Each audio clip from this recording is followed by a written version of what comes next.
السلام عليكم، واش اخباركم؟ كي دايرين؟ لاباس عليكم؟ نتمنى تكونوا بخير وفي احسن الاحوال. قصتنا اليوم صراحة مؤلمة. احداث هذه القصة كانت في الكويت، والبطل فيها شاب اسمه عبد الرزاق. عبد الرزاق شاب كويتي في فترة اواخر الثمانينات، كمل الدراسة ديالو وتخرج وتوظف. كان باغي يدير معلم، وفعلا داكشي اللي دار. المدرسة اللي خدم فيها كانت قريبة من السكن ديالهم، ديال والديه. عبد الرزاق كان إنسان طيب مؤدب، أخلاقه مزيانة ومن عائلة مزيانة. كان كيمشي للخدمة على رجليه بحكم أنها كانت قريبة. أه واحد الصباح كيف العادة كان غادي للخدمة، وهي تبان ليه واحد البنت غادية قدامه. كانت لابسة طابلية ديال المدرسة، ومعها دري صغير غادية شادة ليه في يديه، حتى هو كان غادي للمدرسة وباينه كانت موصله. عبد الرزاق دوخاتو البنت. كانت تبارك الله غزاله، جامعه شعرها اللور، بيضه شهبه. وفي ديك الفتره في الكويت كان قليل فين كتشوفي البنات خارجين للزنقه بوحدهم او معريين شعرهم. كانوا، ولكن قليل فين كيبانوا بوحدهم. المهم بقى متبعها حتى وصلت خوها للمدرسه، ورجعت من الطريق غالبا حتى هي مشات لمدرستها. وهو وصل على الولد، ولكن مني دخلت ليه مع الدراري بحكم انه كان مركز بزاف على البنت وما داهاش فيه، مركزش على الولد، فما عرفش اين هو. المهم بقات البنت في باله وبغى يعرف شكون. قال مع راسو الاكيد غادي يكونوا ساكنين غير قراب، بما انهم كانوا غاديين على رجليهم. المهم بقى كل نهار كيخرج من الدار، كيبقى يدور في راسو على اليمين وعلى اليسار، ربما تبان ليه كل نهار كل نهار حتى زاد شي اسابيع. واحد النهار وهي تبان ليه هي وخوها، وبانت ليه حتى الدار منين خرجات. كانت قريبه لهم، يعني من بنات الدرب، ومع كل شيء ساد عليه بابه في ديك المنطقه، فما كانش كان كيشوفها من قبل. المهم عبد الرزاق تبعها، هما غاديين هو موراهم، حتى شاف الولد وعقل عليه وشافه في إنا قاسم. دخل بحكم انه كان في ديك المدرسه اللي كان فيها نيت. بدا كيدوي معاه، شنو سميتك؟ قال لي سميتي فلان، سميتو حمودي. بابا شنو سميتو؟ بابا سميتو فلان. عرف باه، ولا يتهلا فيه ولا يوصي عليه. بدا مره يجمع معاه، شكون كيوصلك؟ بعض المرات قال لي كيوصلني بابا، بعض المرات كتوصلني اختي. قال لي اختك وشنو سميتها؟ قال لي سميتها عذاري. حتى من الاسم ديال البنت عجبو. ولا يقول ليه شوف، وقت ما احتاجيتي شي حاجه قولها ليا، او ما فهمتيش شي حاجه قولها ليا. بقى يوصي عليه. المهم بغى يدير بلاصتو مع العائله. بقى هكاك واحد النهار زعم، قال هاد المره غادي نحاول ندير شي خطوه. كيف العاده كل صباح كيتسنى كيشوف شكون يوصل الولد. ملي كتبان ليه البنت كيفرح، مني كيبان ليه الولد غادي مع شي حد صافي كيخليه. حتى لواحد النهار قرر، قال صافي اليوم بانت ليه البنت. مشى موراهم، وهاد المره بدا يدوي. اهلا حمودي. قال ليه لاباس عليك؟ قال ليه لاباس. اش احوالك؟ اش اخبارك؟ قال ليه المهم انا راه كل صباح كنتسناك تدوز. وهو كان بطبيعه الحال كان كيقصد البنت، وهي طبعا حتى هي فهمت القصد ديالو، وحتى هي بدات كتبتسم، عجبها الحال. شويه بشويه ومره على مره ولات الهضره بيناتهم. وباش ما يعيقوش لان يخاف يشوفهم شي حد، ولا الوسيط بيناتهم هو الكتاب ديال الولد. كيقول ليها شوفي الصفحه الاخرى من دفتر حمودي. المهم مره يكتب ليها، مره تكتب ليه، مره يجاوبها، مره. المهم حتى تعمقوا ولاو كيبغيو بعضياتهم. وهو من طبيعه الحال نيته حسنه، والهضره كانت دائما كتكون باحترام. عبد الرزاق مشى عند والديه، قال لهم بغيتكم تخطبوا لي واحد البنت. شكون هي؟ راه جارتنا بنت فلان. اش كدير؟ قال لهم راه مازال كتقرا في الثانويه. قالوا لي اوكي، من اللي بغيتي دير الاسره وانت راك خدام دونك راه ما قلتي عيب. مشاو الوالدين ديال عبد الرزاق، عيطوا للناس، خداو موعد معاهم، قالوا لهم مرحبا بكم. ايوا مشاو استقبلوهم الناس مزيان، ضايفوهم، هضروا مع بعضياتهم، تعرفوا على بعضياتهم. وهما يقولوا لهم احنا ولدنا كيقري في هذه المدرسه الفلانيه، ومعقود بشهادة الجيران وبشهادة الزملاء ديالو في الخدمة. المهم راه ما غاديش نشكروه ليكم، وجايين على قبل بنتكم فلانة ونتشرفوا بكم، سمعنا عليكم كل خير، ايوا اش بان لكم وطلباتكم على العين والراس. الاب ديال البنت حتى هو هضر بكل ادب وبكل احترام وقال لهم ما نلقاوش حسن منكم، ولكن الصراحه انا راه ما باغيش بنتي نزوجها دابا، خصوصا وهي كتقرا، ولا ما بغيتهاش تتعمر راسها بالزواج حتى تقرا وتاخذ الشهاده ديالها. الموضوع الصراحه قال لهم عندي ما فيهش النقاش. ايوا صافي والدين عبد الرزاق فهموا راسهم، سكتوا، قالوا اوكي سمحوا لينا ومشاو في حالهم. ولدهم من يسمع الجواب بقى فيه الحال وتقلق وما عجبوش الحال. ايوا البنت غبرات واحد المده، ما بقاتش كتبان ليه لا هي ولا الولد. هو بقى كل صباح كيتسنى تبان ليه، وحتى الولد ما قدرش يدوي معاه لان ما عرفش شنو طاري. تدازت واحد المده ديال شهرين، واحد الصباح وهي تبان ليه دايزه، تلقى ليها قال لها ضروري تقولي لي شنو السبب. قالت ليه والو راه ما كاين حتى شي سبب. قال لها لا علاش باك رفضني؟ قالت ليه لا با راه ماشي رفضك انت، ولكن غير كيلح عليا ضروري نقرا عادي قبل نتزوج. وقالت ليه بالعكس هو شكرك وشكر والديك، يعني قالت لي ما قال فيك حتى شي كلمه د العيب، غير المشكله ديالو هو ما بغانيش نتزوج دابا حتى نقرا وناخذ الشهاده ديالي. ايوا السيد عاد براد وعاد ارتاح، خلى لها رقم التليفون. ديك الساعه ما كانش هذا الجي اس ام ولا البورتابل، كان ديك الساعه غير الفيكس.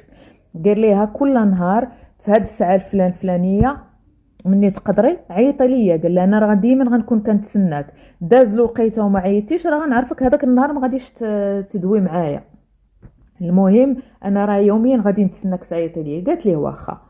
بقاو كيدووا مع بعضياتهم، تعاود ليه يعاود ليها. عرف بان امها اصلها من الاردن، قال لها داكشي علاش كتشبه لامها، كانت شهبه وخوها حتى هو كانوا بيضين وشهبين. ايوا المهم بقاو هكاك حتى كملت السنه الدراسيه الاولى. العام الثاني البنت في داك الوقيته صافي كملت، حنا كنقولوا الباك، الدراسه الثانويه، يعني كملت الباك صافي حبسات، مبقاتش باغا تكمل قرايتها. باها عيا فيها والو ما بغاتش، قالت ليه صافي بارك عليا. المهم عبد الرزاق عاوتاني رجع قال لوالديه صافي هذا هو الوقت المناسب، سيروا دولية مع الناس. والديه اصلا كانوا عارفين وباقي كيدوي معاها وما ما باغيش شي وحده اخرى من غيرها.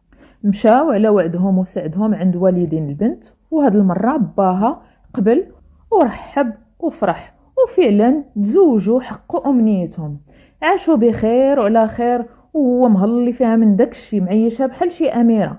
ولدوا وليدات وكبروا عائلتهم، ما مخليها مخصوصه من حتى شي حاجه، حتى من السفر ديما يديها تسافر، يديها عند عائلة امها في الاردن. المهم ما مقصرش معاها وكل شيء كيشهد بهذا الشيء. حتى لهنا القصه كتبان بحال بزاف ديال القصص عادي، ولكن من هنا غيبداو حياه اخرى. في الخدمه ديال عبد الرزاق اشنو غادي يطرا؟ واحد النهار غادي يطرا واحد سوء التفاهم مع المدير، غادي يتزايدوا في الهضره، المدير غادي يتهور، غادي يوصلوا للسب. عبد الرزاق حتى هو ما غاديش يرضى، غادي يرد عليه بنفس الطريقه. المدير غادي يتمادى، غادي يمد عليه يديه وغادي يضربو. هنايا عبد الرزاق غادي يتعصب وغادي يفقد السيطره، صافي ما غاديش يعرف شنو كيدير، غادي يطير للدار. وبما ان قلت لكم راه ساكن مع والديه، الدار قريبه للمدرسه، غيطير غادي يدخل للدار وغيدخل البيت مباشره، غادي يهز الفردي غيقلبو فيه قرطاسه وحده، غيخرج يجري. تلقات ليه مرتو عداري، مرتو كتغوت وتحبس فيه، هو والو، الشيطان طالع فيه، حيدي من قدامي حيدي من طريقه، يتجر وهو يجر، شدات ليه يديه، بقاو كيتجرجروا مع بعضياتهم حتى خرجت قرطاسه.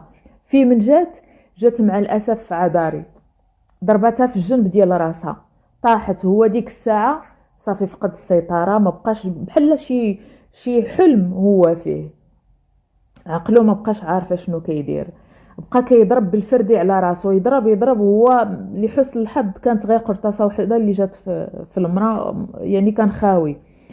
شد الفردي وبقى كيضرب كيضرب به في راسو بالجهه التحتانيه ديال الفردي، وهو ديال الحديد يبقى يضرب في راسو، الدمايات كيشوف الدمايات في مرتو والدمايات نازلين منه. المهم وكيغوت، هادشي كله كيغوت. الناس مني بدا كيغوت صافي خرجوا الجيران، جاو والديه، عيطوا للاسعاف بسرعه، هزوا المراه دخلوها مباشره للانعاش العمليات. سبحان الله هي ما ماتتش ولكن بقات في غيبوبه. عبد الرزاق اشطرى ليه، فعليا فقد الصواب ولا يدخل ويخرج في الهضره، ما بقاش طبيعي من هو الصدمه اللي شاف. ما بقاش عارفه شنو لا كيقول مع فمو ولا شنو كيدير ولا.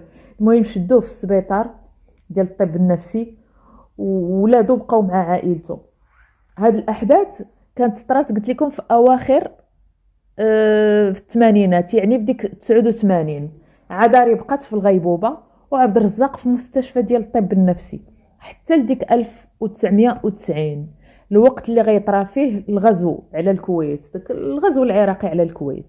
الامور تعقدت بزاف. اللي كان في السبيطار ديال الطب النفسي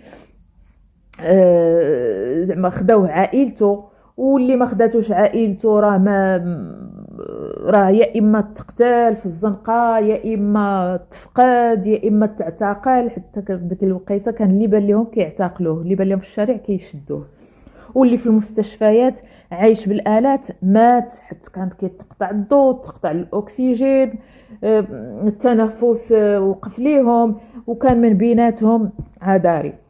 عبد الرزاق كانوا عائلته خوتو هزوه وطاروا به مشاو للسعوديه، اللي في ديك الوقيته هي كانت ساندات ضحايا ديال الغزو. عاشوا تما والدوله تكلفت بهم وبالعلاج ديالو، وهو دخلوه عاوتاني للسبيطار. بقى واحد المده تاع زعما شي شويه، بدا شي شويه كيتعالج، زعما رجع ليه شويه العقل. فديك الفتره كانت شويه عصيبه على البلاد، على الكويت. وكنظن في 91 صافي بدا كيتحيد عليها الغزو، الناس اللي خرجوا رجعوا لبلادهم، هو بدا كيتقبل شويه الوضع، حتى هو رجع مع عائلته، رجعته للبلاد. بدا كيتهدن واحد شويه، الدواء والمتابعه النفسيه. المهم والديه فكروا قالوا ربما الى جوجنا عاوتاني قلبنا ليه على شي مرة ربما تنسيه او لا. المهم تهلا فيه ربما ينسى شي شويه. المهم تكون درويشه وتهلا ليه في وليداته. وفعلا هادشي اللي داروا، بداو يقلبوا حتى لقاو واحد المراه درويش. واخا كانت صعيبه شي شويه باش يلقاو، لان الناس عرفوا القصه ديالو فكانوا كيخافوا على بناتهم. هاد البنت كانت مسكينه فقيره وعلى قدها، فوافقات مع عائلته نيت. حتى هما بقاو كيقولوا صافي راه تعالج، راه صافي ما بقاش مريض، راه ولا لاباس. المهم صافي تزوجوا. عبد الرزاق شنو طرا ليه؟ ولات المراه عزيزه عليه، ولا مهلي فيها حتى هي بحال الشكل كيف كان مهلي في عداري، ما مخصصها من والو، حتى هي يعاملها مزيان وكل شيء. لاحظ في هذه القضيه دازت واحد المده بدون سبب، شد البنت بقى عليها بالضرب، تكرفس عليها. تخلعت مشات في حالها، هزت حويجها ومشات لدارهم. ايوا هو تنادم معاه الحال، ومشى يطلب ويرغب، وعائلته تدخلوا حتى رجعت معاه تاني. دوزت معاه واحد الفتره، عاوتاني تهلا فيها وما خلى كيفاش دار ليها، والمعامله تاني بدون سبب شدها وبقى يضرب